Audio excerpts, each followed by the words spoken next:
Latest updates के लिए हमारे चैनल हलचल इंडिया को लाइक, शेयर एंड सब्सक्राइब कीजिए एंड यस, बेल आइकन को प्रेस करना मत भूलिए।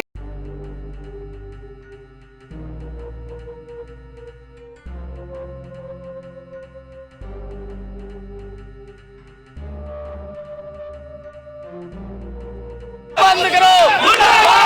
ये जो पुतला फूक रहा है, ये पुतला आतंकवादियों का फूक रहा है, क्योंकि जम्मू कटरा के पास में एक तीर्थ यात्रियों से भरी हुई बस पर आतंकियों ने ताबड़तोड़ फायरिंग की थी और बस पर आत्मघाती हमला किया था, जिसमें 9 श्रद्धालुओं की मौत हो गई और बस खाई में जाकर गिर गई।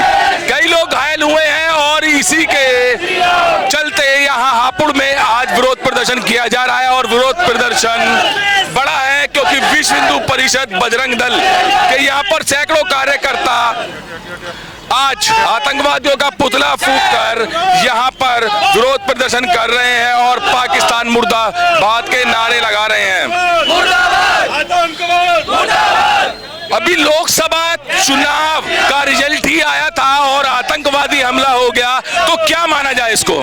लोकसभा का रिजल्ट आने के बाद जो रिजल्ट आया, आप ये सोच सकते हैं कि उससे आतंकवादियों के हौसले कितने बुलंद थे। अगर सत्ता में सरकार का परिवर्तन होता तो जो घटना हमारे हिंदू यात्रा पे आते हुए घटी, वो हर घर में, हर नगर में, हर शहर में, हर कस्बे में घटती। और बजरंग दल विश्व हिंदू परिषद उस घटना का विरोध करता है और सरकार से मांग करता है कि हिंदुओं की यात्राओं पर होने वाले हमलों में हम बर्दाश्त नहीं करेंगे।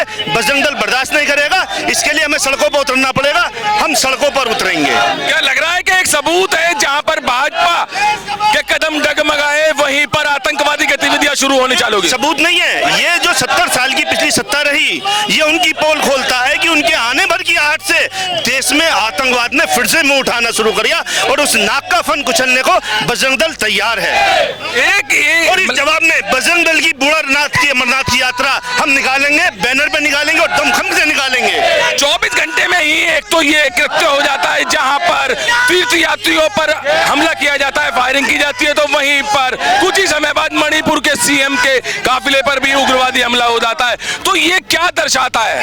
ये दर्शाता है कि जो सरकार बनी है उससे कुछ लोगों का आकलन ये है कि ये कमजोर सरकार है, पुरानी तरह निर्णय नहीं ले पाएगी। लेकिन हम आपके माध्यम से उन्हें बता देना चाहते हैं, सरकार कोई सी भी रहे, बजरंग दल विश्व हिंदू परिषद अपने आप में परिपक्व है, मजबूत है और देश के और राष्ट्र के और धर्म के हित के लिए वो सदा खड़ा है। जैसे कि ये 9 श्रद्धालु मारे गए हैं, इसमें बिल्कुल सरकार ने कह दिया है कि बख्शा नहीं जाएगा, आतंकवादियों को बख्शा नहीं जाएगा। एयर स्ट्राइक हुई थी पुलवामा हमले के बाद। क्या लग रहा है कि अब जैसे कि कार्यभार संभाल लिया है प्रधानमंत्री जी ने, कुछ इस पर भी जल्दी ही कार्रवाई देखने को मिलेगी? ये सरकार का निर्णय है, पर मैं आपके चैनल के माध्यम से एक सवाल खड़ा करना चाहता हूं कि सिर्फ हिंदुओं की धार्मिक यात्राओं पर, हिंदुओं की ही यात्राओं पर हमले क्यों होते हैं, बाकी किसी धर्म की यात्राओं पर हमले क्यों नहीं होते? यह विषय सोचना होगा कि वो वोट डालते वक्त मुसलमान, आतंकवादी करते हुए नादान और सरकार का योगदान लेते हुए अल्पसंख्यक हो। सर, बड़ा सवाल यही है, जहां पर पिछले 10 सालों से आतंकवादी हमले नहीं हो रहे थे, तो अभी क्यों हुआ आतंकवादी हमला एकदम से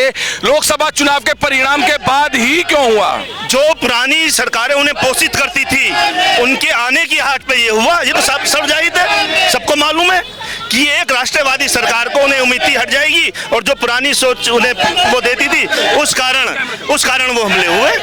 तो ये लग रहा है कि अब जो आतंकवादी हमला हुआ है, इस पर बड़ी अपडेट चल रही है और इस पर कार्य होने वाला है। बिल्कुल होने वाला है। उन्हें ये गलतफहमी हो गई थी कि वो अपने गजवा हिंद का ख्वाब इस सरकार के हटने के बाद पूरा कर पाएंगे, पर हम होने नहीं देंगे, हम कहते हैं।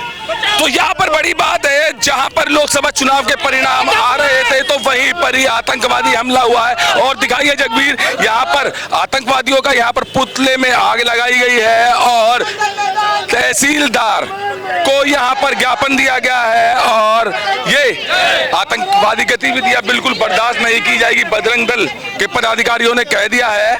और यहाँ पर ज्ञापन दिया जा रहा है तहसीलदार को और ये